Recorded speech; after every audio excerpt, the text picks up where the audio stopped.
ostvarilo. Naš drugi put, Italiju i Vel smo izbacili.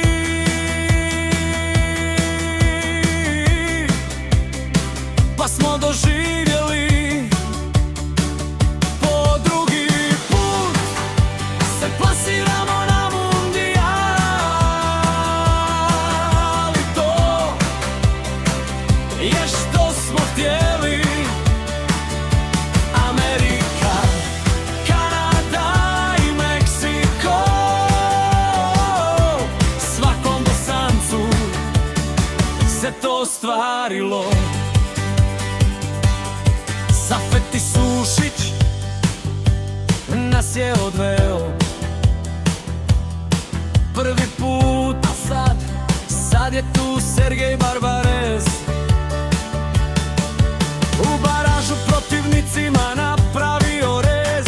Kanada, Katar i Švicarska, naša tri glavna protivnika. Nadajmo se i molimo se da će za Bosnu biti pobjeda. Naš drugi put, Italiju i Vel smo izbacili. Pa smo doživjeli po drugi put se plasiramo na mundijal. I to je što smo htjeli.